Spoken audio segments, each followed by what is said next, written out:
Guerre de l'acier, Ottawa impose des tarifs provisoires aux États-Unis et à l'Europe. Assurance chômage, Valcourt se fait moins cassant. Règlement de compte à Jonquière, un homme abattu par 2 motoneigistes. Et l'armée se soulève au Zaïre, 45 morts déjà.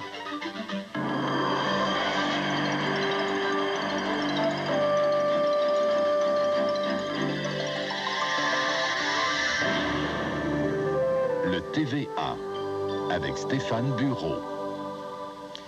Mesdames, Messieurs, bonsoir. Les États-Unis et le Canada sont maintenant sur le sentier de la guerre de l'acier. 2 jours après l'imposition par Washington de tarifs compensatoires sur l'acier provenant du Canada et de 19 autres pays, Ottawa a décidé de répondre du tac au tac. Des tarifs provisoires variant de 2 à 124 % seront appliqués sur les importations d'acier américain. L'Italie, l'Allemagne, la France, l'Angleterre et la Nouvelle-Zélande sont aussi visés par cette mesure. Sylvain Rassette explique. Les États-Unis se font servir leur propre médecine. 2 jours après avoir imposé des tarifs douaniers sur l'acier importé du Canada, Ottawa réplique avec une taxe provisoire sur certains produits d'acier américains. Revenu Canada a conclu que nos voisins du Sud étaient coupables de dumping, tout comme la France, l'Italie, l'Allemagne, le Royaume-Uni et la Nouvelle-Zélande. Les États-Unis s'en tirent malgré tout à bon compte. La valeur de leurs produits, qui sont maintenant taxés ici, s'élève à 120 millions de dollars. Les exportations canadiennes affectées par les mesures protectionnistes de mercredi atteignent, elles, 435 millions. Pour le gouvernement fédéral, toute cette affaire souligne l'urgence d'avoir une entente bilatérale sur l'industrie sidérurgique. Je m'attends que dans ma réunion avec M. Cantor et M. Brown, dans la première partie de février, de faire une autre proposition pour un accord dans l'industrie acier. L'opposition libérale estime que le gouvernement Mulroney récolte simplement ce qu'il a semé. C'est le contraire d'un libre-échange.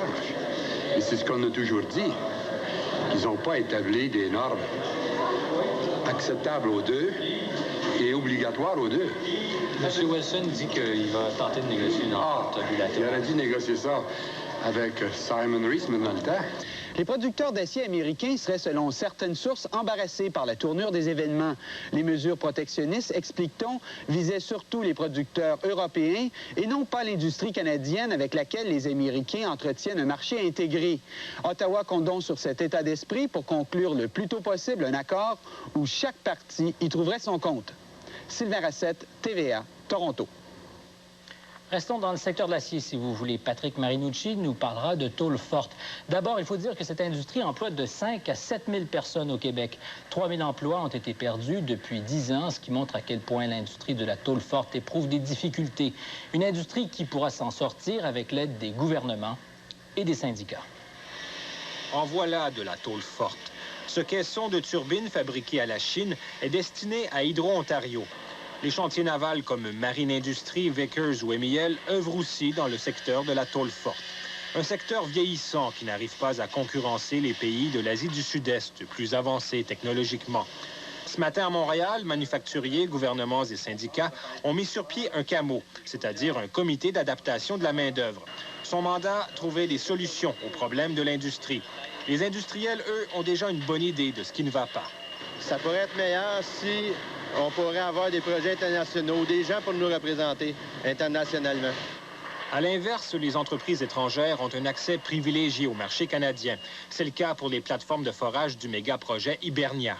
D'après les informations que nous avons, elle serait construite en Corée. Qui plus est, le gouvernement canadien serait prêt à renoncer à la taxe de 25 % imposée aux importations des composantes de ces plateformes. Quelques gros contrats comme ceux-là aideraient sans doute l'industrie de la tôle forte et ses travailleurs à s'adapter aux nouvelles technologies. Il y a certaines personnes qu'on devrait recycler, mais on devrait en embaucher des plus jeunes aussi. Le comité formé ce matin devra rendre son plan de restructuration dans 3 mois, en juin. S'il échoue, c'est le sauvetage d'une industrie qui aura échoué. Patrick Marinucci, TVA, Montréal. Vos comptes de téléphone risquent d'augmenter si le CRTC accepte la dernière demande de Bell Canada. La compagnie demande en effet la permission de vous charger 50 cents chaque fois que vous demandez l'assistance annuaire, même si le numéro en question ne se trouve pas dans le bottin et même si c'est pour un numéro interurbain. Présentement, Bell vous charge les services de l'assistance annuaire seulement dans les cas où le numéro demandé se trouve déjà dans le bottin. À Ottawa, le ministre de l'Emploi, Bernard Valcourt, commence à fléchir. Il se dit maintenant disposé à envisager des modifications au projet de loi C-105 sur l'assurance chômage. Au moins une dizaine de députés conservateurs sont prêts à voter contre le gouvernement sur le projet de réforme. Les discussions seront donc animées en fin de semaine au caucus des députés conservateurs du Québec. Normand Réaume. Ces questions-là, moi, tout ce qui m'intéresse, c'est d'obtenir de mes députés, de mes collègues du caucus, leur opinion, à savoir de quelle façon on peut améliorer ça pour pas que ce soit une mesure qui soit injuste. C'est avec les députés conservateurs du Québec que le ministre Valcourt devra négocier en fin de semaine des assouplissements au plan de réduction de l'assurance chômage. L'opposition des milieux populaires, syndicaux et même patronaux oblige le gouvernement à retraiter sur un des éléments essentiels de sa stratégie économique annoncée en décembre. C'est quand même un budget qui est en cause et d'autre part, les députés ont probablement des arguments à faire valoir et le processus est là, sauf que on ne s'est pas vu depuis 2 mois, alors c'est plus difficile à ce moment-là pour eux. Au moins une dizaine de députés conservateurs sont prêts à voter contre leur gouvernement. Le projet de loi C-105 réduit les prestations d'assurance chômage de 60 à 57 % du revenu gagné avant la perte d'emploi. Si le gouvernement Mulroney atténue cette coupure, il pourrait parvenir à acheter la paix en vue des travaux parlementaires qui reprendront lundi. Moi, je pense que la préoccupation que je porte comme ministre régional du Bas-Saint-Laurent est beaucoup plus importante au niveau du 57-60 que celle du départ volontaire, qui me semble être une préoccupation un petit peu exagérée. Le gouvernement Mulroney entend maintenir l'abolition de l'assurance chômage pour ceux qui quittent volontairement leur emploi ou qui sont congédiés pour mauvaise conduite. Mais en allégeant la coupure générale des prestations, il pourrait sauver sa mise, lui dont la survie ne tient qu'à un transfert de 13 voix aux communes. Normand Réaume, TVA, Ottawa. L'économie canadienne manque encore de vigueur. Le produit intérieur brut au Canada a connu une baisse d'1 dixième de point en novembre. Pour certains commerces, la récession aura été fatale. C'est le cas des magasins Bédo. La chaîne de boutiques Bédo a déclaré faillite hier. Sa dette totale s'élève à plus de 10 millions de dollars. Pour l'ensemble, 32 magasins fermeront à Montréal, Québec et Toronto, ce qui entraînera la perte de 330 emplois. La GRC et la police de Gatineau ont réussi une importante opération policière ce matin. Les perquisitions effectuées dans une trentaine de résidences ont permis de saisir des armes et de la drogue dont la valeur s'élève à plus de 340 000 $. 29 personnes ont été arrêtées, la majorité des criminels notoires. Quelques 4 250 armes prohibées ont été remises aux divers corps policiers du Québec durant l'amnistie qui avait été décrétée par Ottawa du 1er novembre au 15 décembre. Les policiers de la CUM en ont reçu, quant à eux, 965. Ça comprend des fusils, des carabines, des pistolets et revolvers. Le Super Bowl, la finale du football américain, sera présenté dimanche. On craint que des amateurs frustrés se défoulent durant la télédiffusion, qu'un plus grand nombre de femmes et d'enfants soient victimes de violences. Une étude américaine révèle en effet que la violence augmente durant et après le Super Bowl. C'est pourquoi l'organisme Service aux familles Canada présentera ce message avec la gracieuseté du réseau anglais Global durant les pauses publicitaires du Super Bowl. On parle encore de violence, cette fois à Jonquière. Un homme de 29 ans a été abattu par 2 individus dans le stationnement d'un centre commercial. La victime est Jean-Claude Maltais, âgé de 29 ans, de Saint-Rémy-de-Taillon, au Lac-Saint-Jean. Les suspects ont ouvert le feu à plusieurs reprises avant de s'enfuir à bord d'une motoneige. Le véhicule avait été volé à Joliette. Il s'agirait d'un règlement de compte lié au trafic de la drogue. Marie-Josée Bouchard raconte. Il est 14 heures lorsque le personnel de cette clinique dentaire est surpris par des coups de feu et des éclats de vitres. Un homme vient d'être abattu alors qu'il montait dans sa voiture. Des témoins disent qu'un bébé installé à l'arrière s'en est tiré de peu et qu'un deuxième homme l'a immédiatement éloigné des lieux. Il y en a un qui a dit, il dit, tiens, il dit, il y en a qui tirent de la fusil. 2 minutes après, 2 secondes après, on a vu passer des skidoo ici en avant de notre chose, là. à pleine vitesse. Et des individus en motoneige sont arrivés ici, près du faubourg Sagami. Il y a des coups de feu qui ont été tirés de la motoneige. Et la motoneige a pris la fuite. Selon des informations que la police n'a pas pu confirmer, le compagnon de la victime, en entendant les coups de feu, plutôt que de chercher du secours, se serait enfui avec l'enfant qui était dans la voiture et aurait tenté de passer inaperçu dans cette aire de restauration. Ce sont d'ailleurs les policiers qui les auraient interceptés pour les questionner. Puis l'enfant, probablement, qui était tout seul dans la voiture, parce que ils sont rentrés tous les deux dans la centre d'achat, puis ils sont retournés dehors. Fait que là, l'autre monsieur qui est pas mort, ben là, il a pris l'enfant, puis il est rentré vite dans le centre d'achat. L'enfant pleurait, puis... Où il est allé avec l'enfant? Il savait pas vraiment où aller. Il s'était garoché un peu partout. Les policiers ont retrouvé la motoneige utilisée pour quitter les lieux du crime, mais on recherche toujours les suspects. L'homicide est survenu en pleine période de magasinage et de grand achalandage. Et en considérant le nombre de projectiles qui ont été retrouvés, plusieurs témoins se sont trouvés chanceux de ne pas avoir été mêlés de plus près à la scène. Marie-Josée Bouchard, TVA, Jonquière. Mais au sport, maintenant, Jean-Paul Chartrand, on parle d'un échange important aujourd'hui. Effectivement, toute une transaction. 6 joueurs entre les Kings de Los Angeles et les Red Wings de Détroit. Et les 2 grands joueurs de cette transaction, le défenseur Paul Coffey qui s'en va avec les Red Wings, alors que de l'autre côté, Jimmy Carson qui revient aux sources, donc, et qui revient avec les Kings de Los Angeles, une équipe avec laquelle il a connu beaucoup de succès. On se retrouve de toute façon, Jean-Paul, dans quelques minutes pour parler plus longuement de sport. Parlons de météo Colette. Et encore une fois, je constate que vous êtes paresseux, vous êtes resté en dedans au chaud. Vous n'avez pas bravé le froid. Je vous défie d'y aller présentement. Tout à l'heure. C'est très froid dehors, hein? C'est très froid et c'est surtout très venteux. Alors, les gens qui doivent emprunter les routes, il faut encore être prudent. Évidemment, les conditions routières se sont améliorées si on compare à cet après-midi. Bien, il y a encore de la poudrerie, on le voit, la circulation. C'était cet après-midi, c'était plutôt ralenti. Présentement, un peu partout, la chaussée est dégagée, partiellement dégagée. La visibilité varie de bonne à passable. Alors, il faut être très prudent et en passant, je vous donne beaucoup plus de détails concernant la météo à la fin du bulletin. Alors, il y a toujours un avertissement de froid intense presque partout au Québec la nuit prochaine. Demain, une belle journée, mais il faudra s'habiller très chaudement. Plus de détails plus tard. C'est bien noté. Jour inoubliable pour un jeune Vietnamien à Québec aujourd'hui. On vous raconte cette belle histoire en revenant de la pause.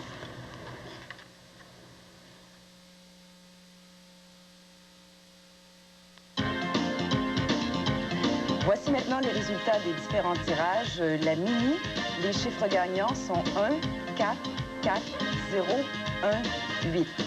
L'Interplus maintenant, 4, 0, 4, 1, 0, 1.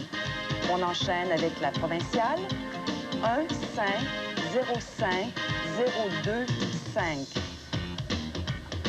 La quotidienne à 3 chiffres, 2, 9, 1. Et à 4 chiffres, 9, 5, 0, 4. Et maintenant, le jeu banco.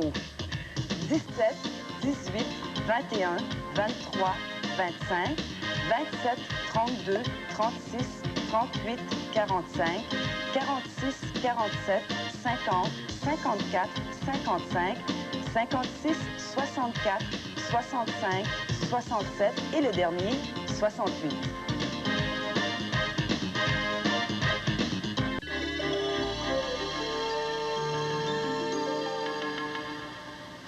À l'étranger, la situation est extrêmement tendue au Zaïre à la suite des émeutes provoquées par un soulèvement de l'armée. Émeutes qui auraient fait jusqu'à 45 morts. Les ressortissants étrangers se sont réfugiés dans les ambassades. La Belgique et la France ont envoyé des troupes. La Belgique a même décidé ce soir d'évacuer ses ressortissants.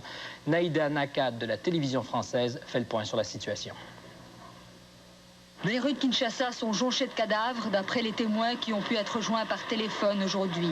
Les communications avec le Zaïre sont quasiment rompues.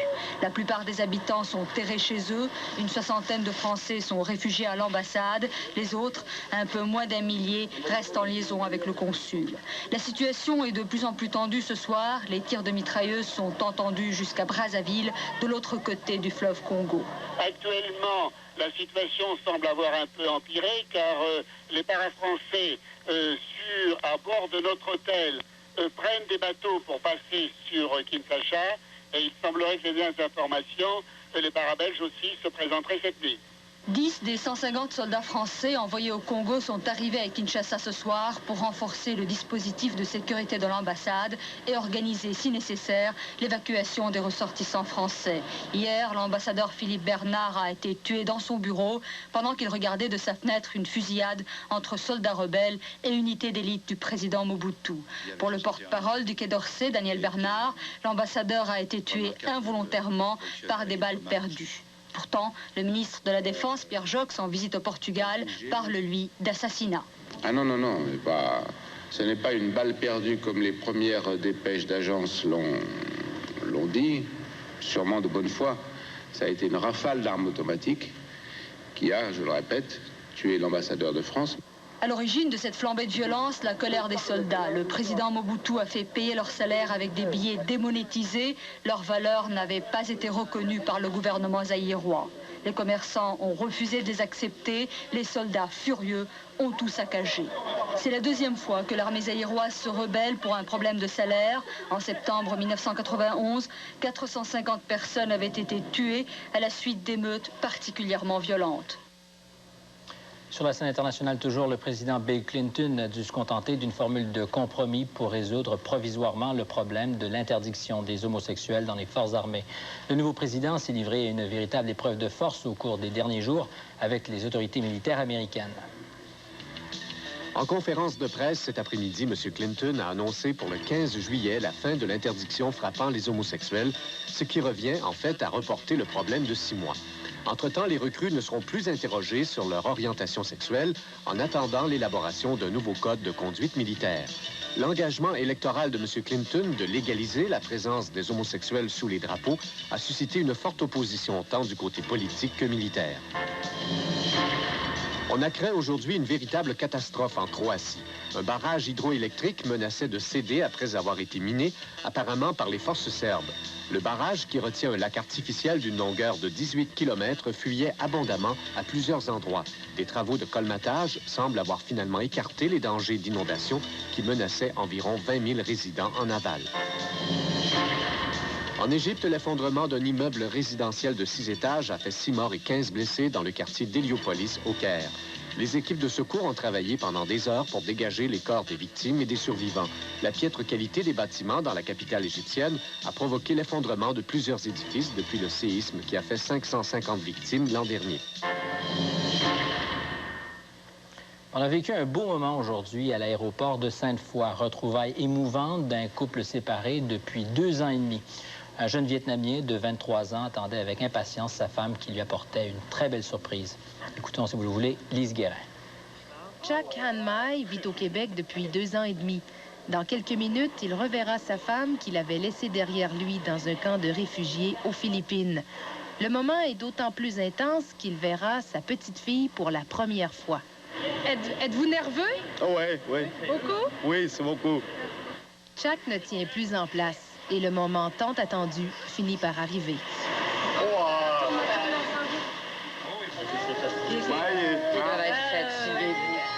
Oui, donne-lui le toutou.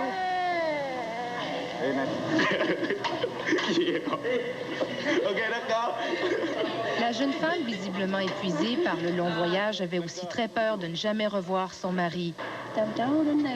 C'est l'organisme Aide médicale internationale à l'enfance qui a parrainé cette Vietnamienne et son enfant. Les responsables ont toujours la même angoisse dans de telles situations. Réaliser qu'ils ont été oubliés quelque part, qu'ils ne sont pas dans l'avion. C'est déjà arrivé à quelques reprises par le passé. Là, jamais rien de très dramatique, mais quand même, assez pour nous faire battre le cœur. Pour le couple, une nouvelle vie commence. Cet immigrant a déjà un emploi dans un restaurant de Québec. Il a économisé 4 000 $ pour faire venir sa femme jusqu'ici. Il se réjouit à l'idée que sa petite fille grandira au Québec et parlera bientôt le français. Lise Guérin, TVA, à Québec. Mère un jour, mère toujours, dit peut-être le dicton. Enfin, une maman de 98 ans est allée chercher son fils, lui âgé de 61 ans, à la fin de sa dernière journée de travail au quotidien Le Soleil. Pour marquer cet événement, maman, ne faisant jamais les choses à moitié, a loué une limousine pour amener le nouveau retraité à la maison. Irénée Barbeau était à l'emploi du quotidien Le Soleil depuis 45 ans et c'est bien entendu sa mère qui lui avait obtenu ce travail. Les pompiers sauvent la vie à un homme de 61 ans sur le Mont-Royal dans un moment.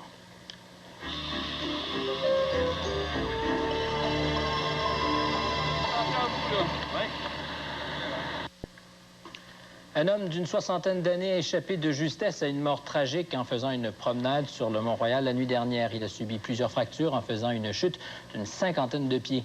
Il aurait pu mourir gelé sans l'intervention des pompiers pour le sortir de là. Du reste, l'expérience des pompiers dits araignées a été assez réussie depuis 2 ans pour que les autorités décident de doubler dès cette année les effectifs qui travaillent dans l'escouade.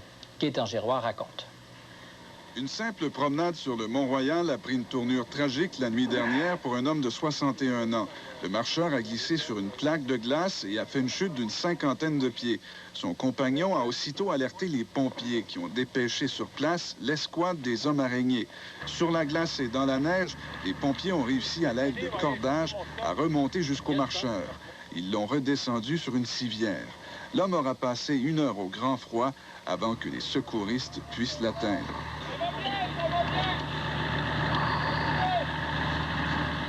Le sexagénaire a subi de multiples fractures. Il serait mort aujourd'hui n'eût été de la présence de son compagnon et de la rapidité des hommes araignées. Cette escouade, composée de 20 pompiers, a effectué une trentaine de sauvetages depuis sa création il y a 2 ans. Le pont Jean-Cartier dans un premier temps pour des causes de suicide, bien entendu. Des laveurs de vitres à l'occasion. On a eu aussi à intervenir sur une grue à un moment donné pour aller aider quelqu'un qui faisait une crise de cœur. Avant l'escouade des araignées, les pompiers effectuaient aussi des sauvetages, mais il leur fallait souvent beaucoup plus de temps. Ils ont reçu une formation très spécialisée en alpinisme et en spéléologie et ils connaissent leur métier. Ils pratiquent partout à grandeur de la ville.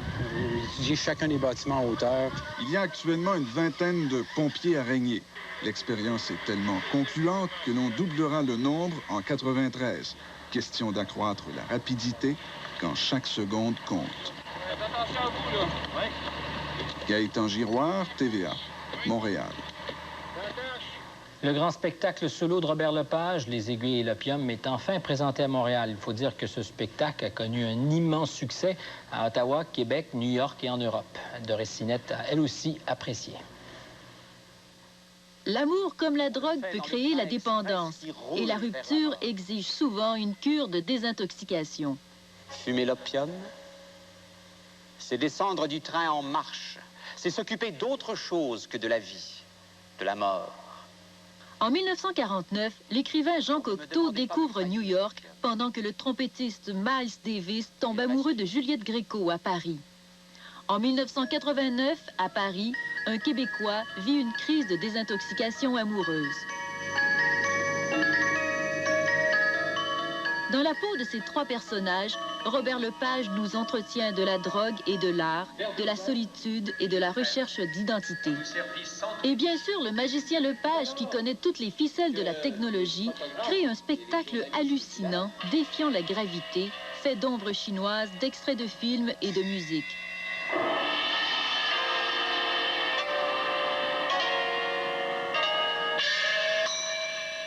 Il réussit à magnifier le quotidien et à rendre accessible, amusant même, des propos sérieux et intellectuels.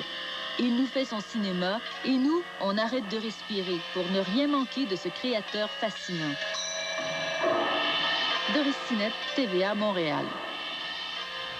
Ma Colette, à la météo, on a vécu une dure journée. C'était pas mal froid. On parle pas de tempête, on parle plutôt de poudrerie, de vent qui était très fort, un coefficient de refroidissement qui s'est situé aux alentours, là, tout au long de la journée, moins 35 degrés. C'est pas vraiment agréable. Est-ce qu'on peut dire néanmoins que le pire est passé? Oui, c'est maintenant fini. On peut dire que c'est presque terminé. Encore un peu de vent, des vents qui seront de modéré à fort la nuit prochaine, donc ça pourrait causer de la poudrerie à certains endroits.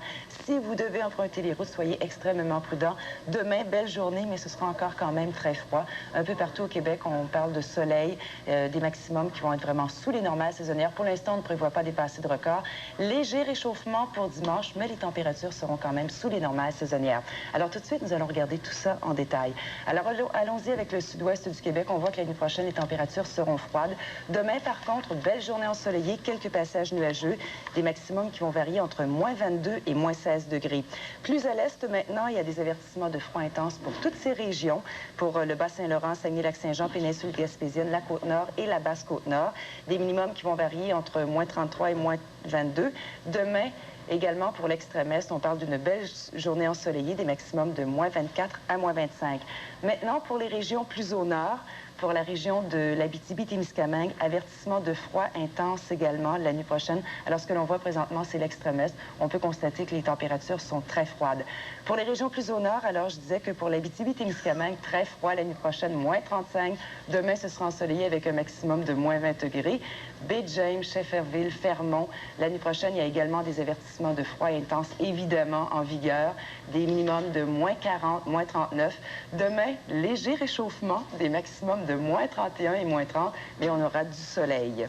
La Floride, peut-être? Bien, on ne parle pas vraiment de beau temps pour demain. On voit que les régions au nord, on prévoit de la pluie. Température quand même fraîche pour ce temps-ci de l'année, des maximums de 19 et 20 degrés. Toutefois, pour les régions plus au sud, ce sera ensoleillé avec 24 degrés. Ça se prend très bien.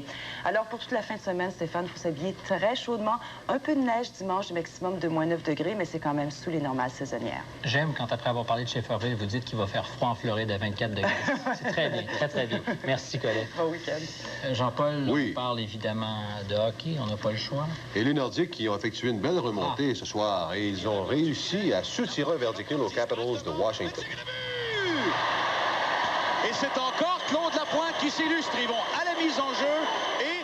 Une patte en l'air tout à l'heure. On disait que c'était une bonne nouvelle pour les Nordiques. Ça a commencé de façon laborieuse, mais ça s'est bien terminé. À un moment donné, Stéphane, ce soir, on se demandait si les Nordiques allaient vraiment figurer dans ce match-là, mais ils n'ont pas réussi à remporter la victoire. Ils ont bien joué dans la deuxième portion du match. Alors, ils n'ont pas remporté leur première victoire en 6 ans au Capitol Center, parce que c'est pas un endroit qu'ils ont beaucoup de succès depuis les débuts. Mais ils ont quand même surmonté, comme je le disais, un déficit de 3 buts ce soir et ils ont arraché un verdict nul de 3-3 aux Capitals.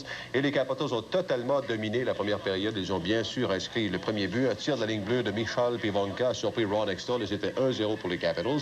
Et avant que la première ne prenne fin, ils ont doublé cette avance et une fois de plus, sur un tir de loin, Extall a cédé le deuxième but des Capitals qui a été marqué par Sylvain Côté, son 15e de la saison.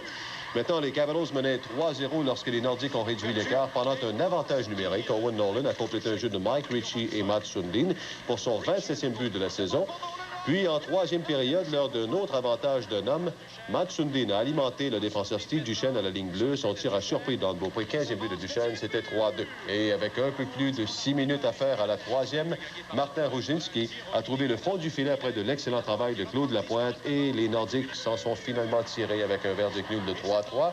Alors, la bonne nouvelle, c'est qu'ils n'ont pas perdu. La mauvaise, c'est qu'ils n'ont pas rejoint encore le Canadien au sommet du classement de la division Adam. Ils sont maintenant à 1 point derrière le Canadien. La mauvaise nouvelle, c'est une question de perspective. Oui, parce que comme on le disait, c'est pas un endroit où ils ont connu beaucoup de succès à Washington. Alors, le point, ils vont le prendre très bien, les Nordiques, mais ils n'ont pas rejoint le Canadien. Ils ont encore un match en main sur le Canadien. Ah ben, parlons des Sabres de Buffalo qui font très bien à domicile. À domicile, ils sont pratiquement invincibles. On l'a déjà mentionné à plusieurs reprises. Et ce soir, c'est Alexander Mogilny qui a encore brillé de tous ses feux. Il a mené les Sabres à une victoire de 6-4 sur les Rangers de New York. Et les Sabres ont ainsi étiré à 7 leur série victorieuse devant leurs partisans. Les Rangers ont pris les devants 3-0. Sergei Nemtchinov a marqué 2 fois et réussi son premier truc du chapeau en carrière un peu plus tard. Dans cette victoire des Sabres 6-4, Alexander Mogilny a inscrit son 48e but au milieu de la deuxième sur une passe de La Fontaine. Et en début de troisième, Mogilny a marqué son 2e du match, son 49e, de nouveau aidé de La Fontaine. Au Camp Palace, les Sharks recevaient Chicago. Le gardien du San Jose, Arthur Hirbe, s'est signalé face à Greg Gilbert en échappé. Chicago a marqué le seul but de la première période. Le plus puni de l'équipe, Brian Marchman, a réussi son 4e de la saison.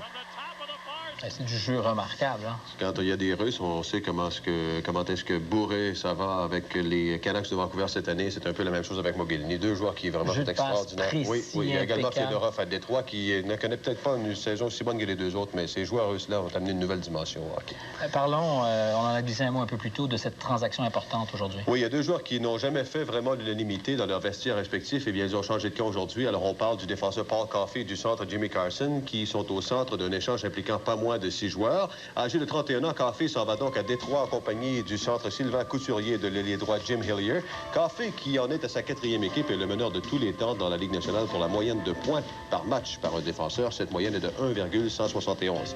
Et quant à Carson, 24 ans, c'est un retour aux sources puisqu'il a commencé sa carrière avec les Kings avant d'être l'un des joueurs impliqués dans la transaction Wayne Gretzky avec les Oilers d'Edmonton en 1988. Et en plus de Carson, les Kings reçoivent les avants Marc Potvin et Gary Shushok. Alors Carson qui devrait, en principe, aider les Kings parce qu'à Détroit, ça ne fonctionnait vraiment pas bien pour lui. Et on sait qu'il avait très mal pris cette transaction-là, lui, lorsqu'il avait été échangé des Kings aux Oilers. Mais qu'est-ce que vous voulez, c'était le prix à payer pour Wayne Gretzky. Alors peut-être que ça va relancer sa carrière avec le retour aux Kings. On peut presque pas parler de hockey sans parler des Canadiens. Touche un mot. Oui, le Canadien qui va disputer 2 matchs en après-midi au Forum en